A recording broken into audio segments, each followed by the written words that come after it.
और जिस दिन जग जाएगा उनका नाम निशान नहीं मिटेगा। ये देश छोड़ के भग जाएंगे और हम देश के मूल निवासी हैं, यही रहेंगे, यही बसेंगे।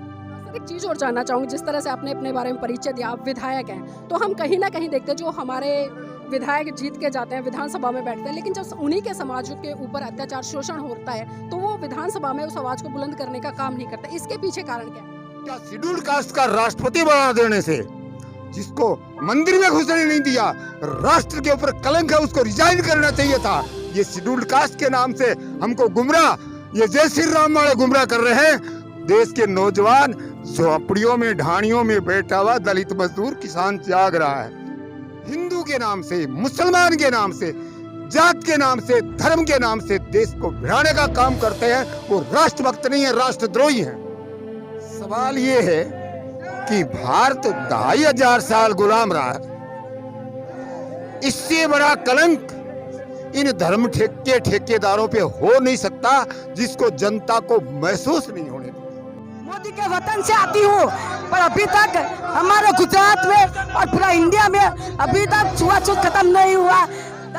तो इसी से समझ सकते हैं आज कहीं ना कहीं लोग इस तरह के सिक्कों को बनाकर एक संदेश देना चाहते हैं, एक उम्मीद लगा रहे हैं कि जिस तरह से आज हम 75 साल जो आज़ादी का अमृत महोत्सव मना रहे हैं वो सही मायने में नहीं है, बल्कि आज देश में जिस तरह से जाति के आधार पर, धर्म के आधार पर, गरीबी के आधार पर लोगों के साथ में ऊंच नीच, अत्याचार, शोषण होता है। जब तक वो चीज़ें बंद नहीं होंगी, हम कितने ही आज़ादी के अमृत महोत्सव मनाते रहेंगे। पानी का ग्लास अलग होता है, चाय का रखा भी होता है।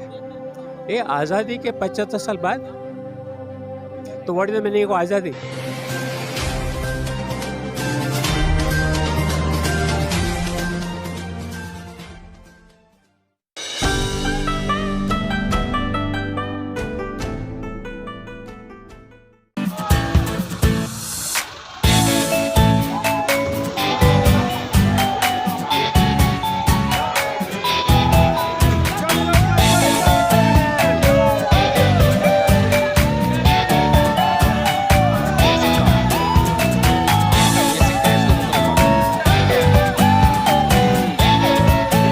नमस्कार, आप देख रहे हैं NB News 24/7 नीलम बोध के साथ, और आज हूँ मैं राजस्थान के जयपुर में। साथियों, जिस तरह से आप पीछे देख पा रहे होंगे, यहाँ पर एक भव्य शोभा यात्रा है, उसका कार्यक्रम किया गया है। और मैं थोड़ा सा आपको बताना चाहूँगी कि ये जो यात्रा है ये गुजरात के अहमदाबाद से चल कर आ रही है और ये दिल्ली पहुँचेगी, और इसी कड़ी में यात्रा तय करते हुए जयपुर पहुँची है। और आप देख पा रहे हैं जिस तरह से कि विशाल का है, एक महाकाली तथागत बुद्ध का जो गोल चक्र का सिक्का बना हुआ है, आप देख पा रहे हैं बहुत ही अद्भुत दृश्य है। और ये और साथ ही आप देख पा रहे हैं मेरे पीछे जो बसों का जत्था है, भारी जत्था, वो गुजरात से होकर आज जयपुर पहुंचा है और ये जत्था कल दिल्ली पहुंचने वाला है। तो आप देख सकते हैं कि लोगों में कितना जोश है, कितना जुनून है। और मैं इस थोड़े से इसके बारे में जानना चाहूंगी। सर, नाम क्या आपका? KP सिंह बौद्ध। KP सिंह बौद्ध जी, जानना चाहूंगी ये जिस तरह का ये सिक्का बनाया गया है, इसके पीछे उद्देश्य क्या है? इसका जो है उद्देश्य ये है कि 75 साल बाद भी जो है छुआछूत खत्म नहीं हुई है और अभी तक जो है ये चल रही है। हमने ये सिक्का बना के 1111 किलो का हम लोगों ने, मजदूरों ने, शोषितों ने 1-1 रुपये इकट्ठा करके अपने बर्तन भाड़े बेचकर ये हमने सिक्का बनाया है। और इसको सिक्का बना के और पूरे वहाँ पर संसद में इसको हम रखेंगे और उसके ऊपर, और इसको जो है ना भगवान बुद्ध देश के अंदर हम जो है अम्बेडकर क्रांति लाना चाहते हैं, अम्बेडकर क्रांति करना चाहते हैं, छुआछूत बंद करो, इस तरह के नारे लग रहे हैं। भाई जी, नाम क्या है? अल्लाह बोल। नाम क्या है? कौन भाई? सुमेशरा। कहाँ से हैं? गुजरात से, अहमदाबाद। गुजरात से चल के आ रहे हैं? हाँ, गुजरात से। भाई जी, जानना चाहूंगी ये जो सिक्का है इसको कहाँ लेकर जा रहे हैं? दिल्ली पार्लियामेंट में जा रहे हैं हम लोग। उद्देश्य क्या है? हमारा उद्देश्य ये है कि भारत देश के आज़ादी का 75वां साल उजाड़ रही है और हम लोग आज भी 75 साल के अंदर छुआछूत मिट नहीं रही है। हमारे साथ बहुत लोगों के साथ अत्याचार हो रहा है, तो ये छुआछूत निकल जाए, यही संदेशा लेके हम लोग निकले सरकार के पास। मतलब क्या लगता है कि आजादी के 75 साल तक आज भी देश में छुआछूत, जातिवाद बना हुआ है? आज भी बना हुआ है जातिवाद। बहुत जगह पे जातिवाद है। बच्चों को मिड डे मील में खाने खिलाने के लिए अलग बिठाते हैं। दलित के लोग मूछ रखते हैं तो उसको मारते हैं। दलित के लोग जूता पहन घोड़ी पे बैठते थे उसको मारते हैं। बहुत छुआछूत चल रही है। तो हमारी सरकार से निवेदन है कि आप ये छुआछूत निकालो और हमको आज़ाद कर दो। हम आज़ाद देश के अंदर रहने वाले नागरिक है, भारत के नागरिक है, तो आप हम सबको एक साथ लेके चलो, ये हमारी मांग है। देखिए, आज़ाद भारत के नागरिक आज भी कहीं ना कहीं एक अपील लगा रहे, एक उम्मीद कर रहे कि जिस भारत देश में हम रह रहे हैं, जो कि आज़ाद कहा जाता है, लेकिन आज भी उसमें आज़ादी नहीं, आज भी लगातार जाति धर्म क्षेत्र के आधार पर लोगों के साथ में अत्याचार शोषण हो रहा है। आपका नाम क्या है? जय भीम जय भीम। नाम क्या है? मेरा नाम शांता बहन है। मैं मेहसाना डिस्ट्रिक्ट से मोदी के वतन से आती हूँ, पर अभी तक हमारे गुजरात में और पूरा इंडिया में अभी तक छुआछूत खत्म नहीं हुआ। हर एक क्षेत्र में अभी तक ये छुआछूत रखते हैं, जो तालाब में रखते हैं, मंदिर में रखते हैं, और घोड़े पर नहीं बैठ सकते, और सभी जगह पे मूंछ नहीं रख सकते, सभी जगह पर छुआछूत रख सकते। आज़ादी का 75 वर्ष ये मनाते हैं, ये गलत है, क्योंकि अभी तक छुआछूत खत्म नहीं हुआ। बाबा साहब अम्बेडकर का सपना था, जब 1947 में देश आजाद हुआ था, तब बाबा साहब अम्बेडकर ने सपना देखा था कि इस देश में छुआछूत खत्म हो और सबको समान अधिकार मिले। पर अभी 75 साल हुए आज़ादी के, पर अभी तक समानता नहीं मिली, अभी तक छुआछूत खत्म नहीं हुए। तो हम बाबा साहब अम्बेडकर का सपना लेके हम जा रहे हैं, और हम जब जिंदा है तब तक हम ये लड़त हमारी चालू रहेंगी। तो देखिए, जिस तरह से लगातार महिलाएं कह रही कि आज भले 75 साल आज़ादी को हो गए हैं, लेकिन आज भी कहीं ना कहीं अपनी आज़ादी के लिए इस देश का बहुत बड़ा तबका संघर्ष कर रहा है, अपनी आवाज़ को बुलंद करने का काम कर। इसी कड़ी में और भी लोग उनसे जुड़ने का प्रयास करूँगी। सर, नाम क्या है? मार्टिन मैकवान।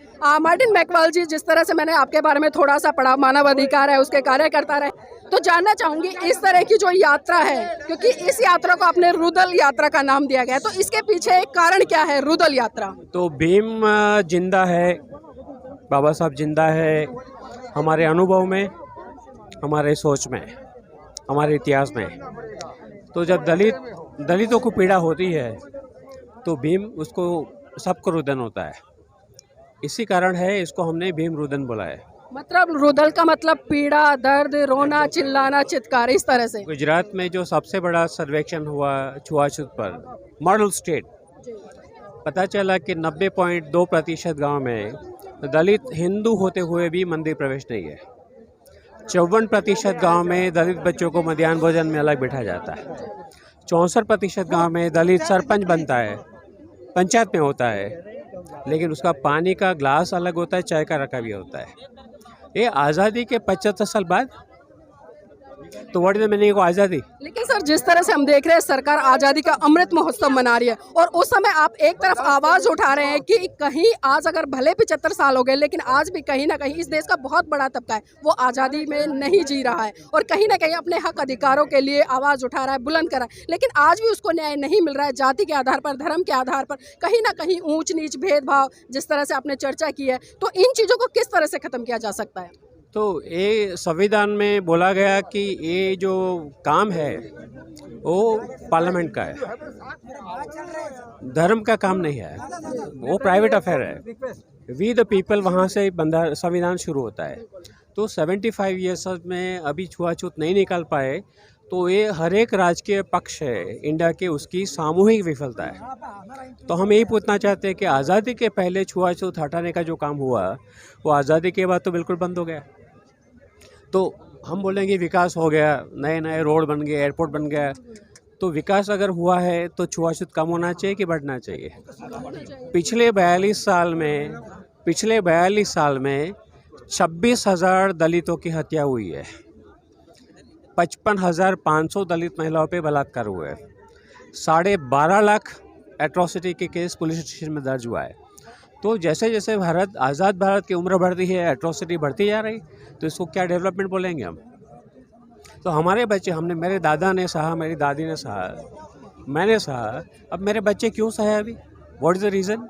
मतलब पीढ़ी दर पीढ़ी चलता आ रहा है ये शोषण, और हम देश देख रहा है, बोल नहीं रहा है, पार्लियामेंट में इसकी कोई चर्चा नहीं हो रही है, बराबर। तो ये हम बहुत इससे नाराज़ है कि हमें ये नहीं चाहिए, बराबर। ये छोटी छोटी गेम खेलते रहते हैं, कोई बोलेगा भाजपा मुक्त भारत करो, कोई बोलेगा कांग्रेस मुक्त भारत करो, हम बोलते हैं कि आप अपनी लड़ाई लड़ लो, हमें छुआछूत मुक्त भारत चाहिए। सर एक बात और जानना चाहूँगी, जिस तरह से हम लगातार देख रहे हैं देश में जो सांप्रदायिकता है उसको बहुत ज़्यादा बढ़ावा मिल रहा है, और जिस तरह से लगातार चाहे हम संगठन की बात करें या समूहों की बात करें या गुटों की बात करें, अलग अलग शब्दों का इस्तेमाल करें, हम देख रहे हैं कि आज जय श्री राम के नारे बहुत लग रहे हैं। अगर कोई व्यक्ति इस श्रृंखला में जय श्री राम के नारे नहीं लगाता उनके साथ में, तो कहीं ना कहीं उसके ऊपर एट्रोसिटी होती है। लेकिन भारत का संविधान हमें धर्मनिरपेक्षता की आज़ादी देता है, लेकिन आज इतना बड़ा संविधान होने के बाद भी, देश का विश्व का सबसे बड़ा लोकतांत्रिक देश होने के बावजूद भी इस तरह की चीज़ें क्यों घट रही हैं? कारण क्या है? क्योंकि हम संविधान को रिस्पेक्ट नहीं कर रहे। छुआछूत का होना ये संविधान का सबसे बड़ा अपमान है। बाबा साहब ने बहुत क्लियरली बोला था कि 1947 में हम एक स्वतंत्र देश जरूर बने, राष्ट्र नहीं बना है। तो जब तक फ्रेटर्निटी यानी बंधुता नहीं आएगा तो न तो समानता का कोई मतलब है, न तो स्वतंत्रता का। हमें अब देखो 54% गाँव में अगर छोटे बच्चों के साथ आप मध्याह्न भोजन में भेदभाव करते हो तो वो बच्चे भारत के बारे में क्या सोचेंगे? सर जिस तरह से अभी पिछले दिनों हमने देखा था, एक कश्मीर फाइल मूवी आई थी और उसको लेकर काफ़ी बड़ा मतलब एक बहुत बड़े संगठन खड़े हुए और लगातार एक उम्मीद लगाई और एक गुहार भी की कि जो कश्मीरी पंडित है उनके लिए अलग से एक राज्य बनाया जाए या एक तरह से एक देश बनाया जाए ताकि वो पंडित सुरक्षित रह सके। लेकिन इस देश में दलित, शोषित, पिछड़ित जो लोग हैं उनके ऊपर तो लगातार आज़ादी से पहले भी और आज़ादी के बाद भी आज 75 साल जो अमृत महोत्सव मना रहे हैं, तो किस तरह की आज़ादी आखिर ये लोग चाहते हैं, किस तरह की आज़ादी को डिफाइन करना चाहते हैं? तो ये हमारा देश है ना, वो टुकड़े टुकड़ों में बढ़ गया है। भारत की कोई पहचान नहीं बन रही है। अब आप कहीं भी ट्रैवल करो, ट्रेन में जाओ, बस में जाओ, पहला सवाल होगा कहाँ जा रहे हो, दूसरा कहाँ से आ रहे हो, और तीसरा सवाल क्या होगा, आपकी जाति क्या है। तो इसमें भारतीय पहचान कहाँ आई? मतलब आज भारतीय पहचान खत्म होकर जाति धर्म में बट गई है। सही बात है। मैं बोल रहा हूँ कि the country is ruled by the caste, not by the constitution. जाति देश का संचालन कर रहा है, संविधान नहीं। और ये होगा तो भारत टुकड़ों में बढ़ जाएगा।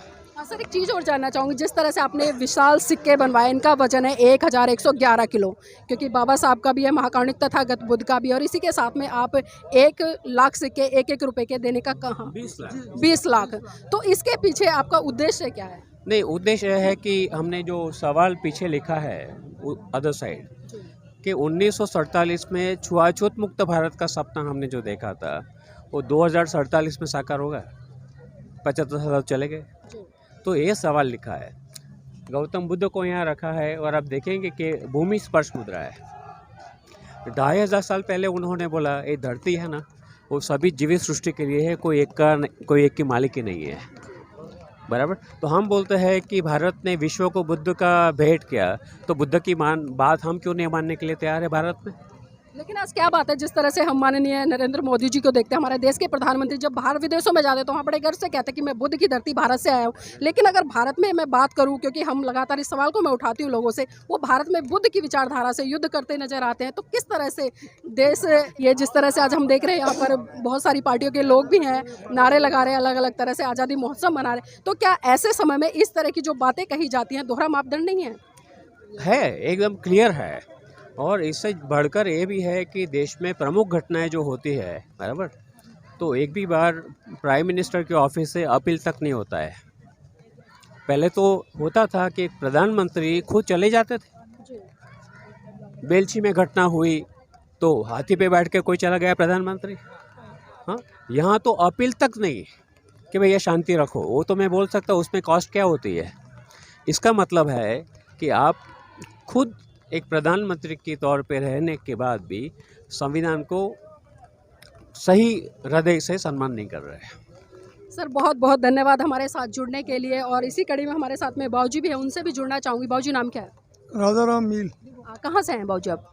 जयपुर से मैं तो। अच्छा, जयपुर से ही हैं। तो मैं SC ST OBC माइनॉरिटी आरक्षण अधिकार मंच का अध्यक्ष हूँ पिछले 16 साल से। बाबूजी एक सवाल करना चाहूँगी आपसे, क्योंकि हम देख रहे हैं कि संगठन तो बहुत ज़्यादा बने हुए हैं SC ST OBC और माइनॉरिटी को लेकर, लेकिन जब हक अधिकारों की बात आ रही है तो कहीं ना कहीं वो सभी संगठन इकट्ठे नहीं होते। इसके पीछे बेसिक कारण क्या है? कारण थोड़े टुकड़ों में बट जाते हैं, एक दूसरे के स्वार्थ बस हो जाते हैं। वो सोच जो है बड़ी सोच हो, अच्छी भावनाएं विचार हो, तभी आगे संगठन चलते हैं। और संगठन चलाना बहुत मुश्किल काम है। लोग साथ देते नहीं है, साथ जुड़ते नहीं है। और इस तरीके से अभी तो एक देश के अंदर बहुत गलत तरीके की, आपने अभी अभी प्रधानमंत्री जी का कहा कि वो कहते हैं बुद्ध की धरती से आता हूँ, वो बाहर जाके ये भी कहते हैं कि भाई हमें देश में पैदा होने में शर्म आ रही है, ये भाषा भी यूज़ करते हैं, देश के खिलाफ भी बोलते हैं। और अभी जो आपके सामने खड़े हैं जय श्री राम कर रहे हैं, तो कितनी दूर से आप लोग एक ये जत्था लेके आए हैं और चल रहे हैं आगे, और प्रोग्राम है उसके सामने आकर के इन्होंने खड़ा किया है, ये बड़ी बेशर्म की बात है। इस तरीके का रोकने की कोशिश करते हैं। एक साइड तो ये कहते हैं हमने दलित को राष्ट्रपति बनाया और एसटी की राष्ट्रपति अब बना दी, और यहाँ मतलब दलितों के तुम इस तरीके से सामने आए खड़े होते हो और ये तू मैं करके और सामने जय श्री राम हमारे प्रोग्रामों को ख़राब करते हो, बिगाड़ते हो। ये गलत बात है, ये बात चलने वाली नहीं है। लेकिन देश में जागृति आ रही है, देश में पढ़ाई आ रही है, देश के अंदर पढ़ने का एक चस्का आया है, पढ़ रहे हैं, अफसर बन रहे हैं हमारे लोग, बहुत से SC SC OBC जो आज 90% है, 85 से 90 है, तो इनमें जागृति आई है। ये राज भी, यही राज आएगा तभी ये लोग जिंदा रहेंगे। खाली ये 15% लोगों के हाथ में अगर रहेगा तो ये देश चलेगा नहीं। और ये जिस तरीके की आज बुराइयां हैं, वो बुराइयां आगे भी बढ़ेगी और बढ़ती रहेगी। मैं सोचता हूँ आने वाला समय, जागृति आई है लोगों में।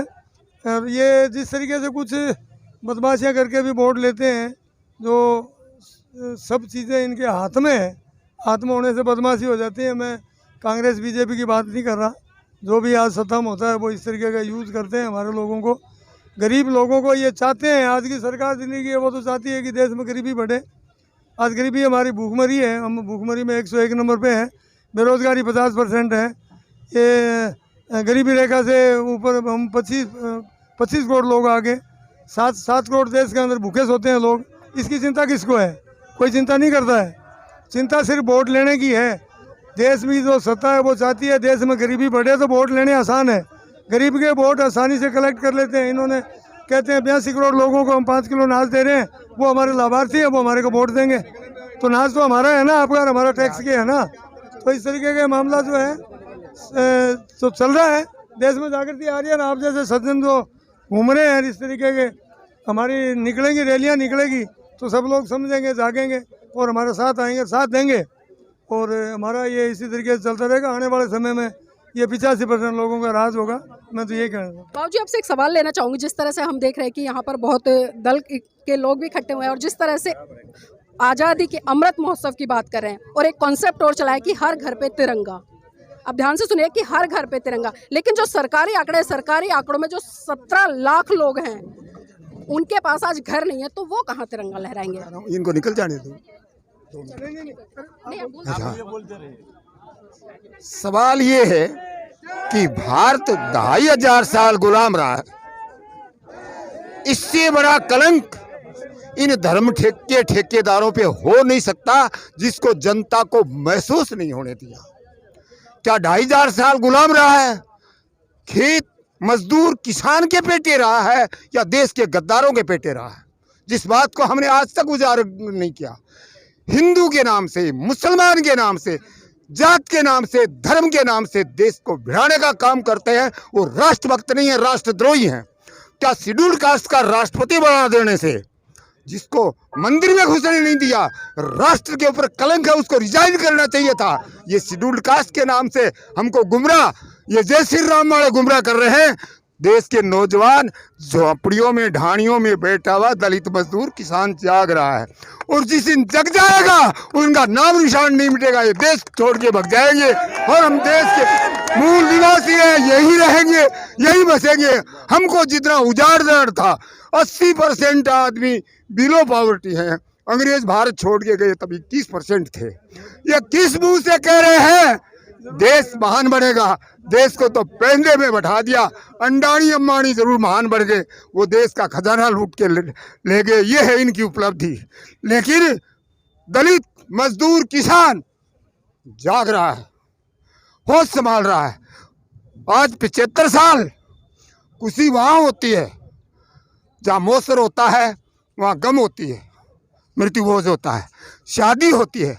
तो अमृत महोत्सव 75 साल का मना रहे हैं। इन्होंने देश की जनता को दिया क्या है वो बताओ, और खुद ने कितना लूटा है वो भी बताओ। सबके भाई खाते चेक करो, किसान के, मजदूर के, और ये जनप्रतिनिधि और अफसरशाही जो बने हुए हैं। क्या भारत का संविधान है?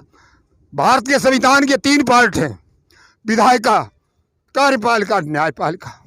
आज न्यायपालिका किसके हाथ में है? 75 साल बाद में भी न्याय नहीं दिया उनको। ये महोत्सव किस खुशी में मनाया जा रहा है? डूब के मर जाना चाहिए ये राष्ट्र के कर्णधारों को। किस दुनिया में जी रहे हैं हम? जिस दिन हम होश संभालेंगे उस दिन मरी हुई खाल जो है ना लोहार की, वो भी लोग को भस्म कर देती है। ये जग जाएंगे उस दिन ये लुटेरे इस देश में नहीं रहेंगे। जय भीम, जय भारत। आक्रोश फूटा और लगातार जिस तरह से बावजूद का एक बहुत बड़ा सवाल उठा है कि आप देश को जो लोग राष्ट्रवाद का सर्टिफिकेट बात करें या राष्ट्रभक्ति की बात करें, वो खुद ही आज राष्ट्रभक्त नहीं है। इसी कड़ी में और भी लोग उनसे भी जुड़ने का प्रयास करेंगे। सर, आपका नाम क्या है? देश को आज मैं रूपाराम विधायक हूँ और जैसलमेर से एमएलए हूँ, कांग्रेस पार्टी से हूँ। मैं इस मौके पे कहना चाहूँगा कि देश को आज़ाद हुए 72 साल हो गए हैं और देश आज़ाद हुआ तब आबादी थी 31 या 32 करोड़ के आसपास। आज आबादी है 140 करोड़।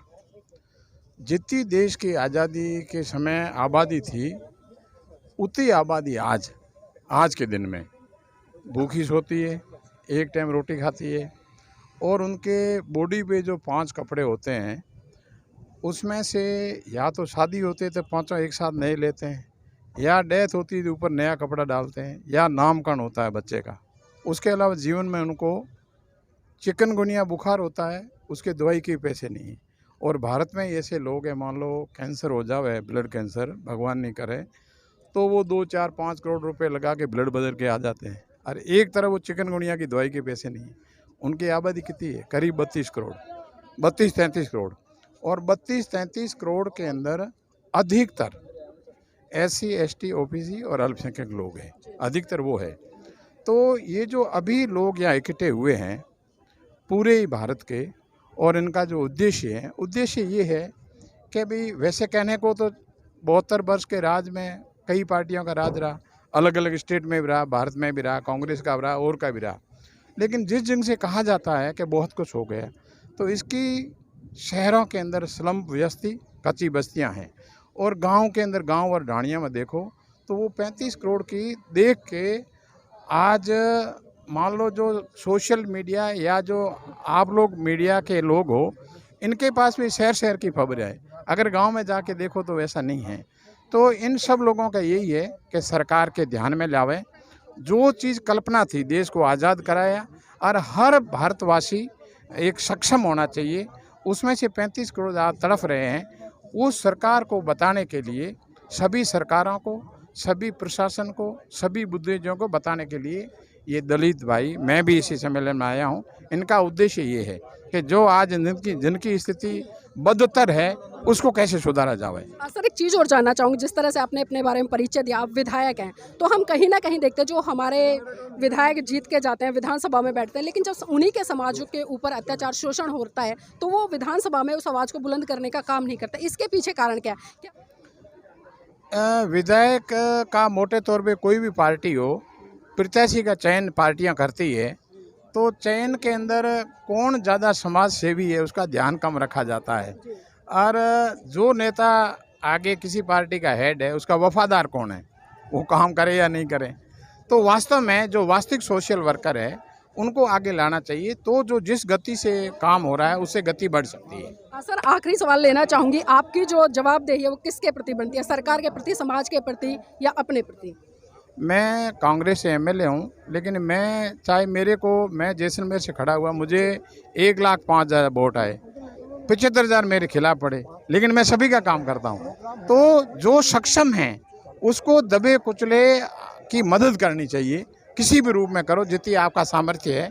तो मैं तो सभी को आगे बढ़ाने के लिए मेरी जो सामर्थ्य है, मेरे जो रिसोर्सेज है, मैं मदद करने की कोशिश करूँगा। जी बहुत बहुत धन्यवाद। तो ये थे हमारे साथ में बहुत सारे लोग जो कि आप देख रहे हैं कि एक तरह से जो जत्था है वो गुजरात से होकर चल रहा है और दिल्ली के राष्ट्रपति भवन में पहुंचेगा। आपने देखा होगा जिस तरह से हमने महाकारुणिक तथागत बुद्ध का जो कि विश्व में सबसे बड़ा सिक्का बनाया, पहली बार बनाया, उसको बनाने का काम किया गया। में परम पूज्य बाबा साहब का भी सिक्का बनाया गया है जो कि विश्व में सबसे बड़ा सिक्का है। तो इसी से समझ सकते हैं आज कहीं ना कहीं लोग इस तरह के सिक्कों को बनाकर एक संदेश देना चाहते हैं, एक उम्मीद लगा रहे हैं कि जिस तरह से आज हम 75 साल जो आज़ादी का अमृत महोत्सव मना रहे हैं वो सही मायने में नहीं है, बल्कि आज देश में जिस तरह से जाति के आधार पर, धर्म के आधार पर, गरीबी के आधार पर लोगों के साथ में ऊंच नीच, अत्याचार, शोषण होता है, जब तक वो चीज़ें बंद नहीं होंगी हम कितने ही आज़ादी के अमृत महोत्सव मनाते रहें कोई फायदा नहीं है।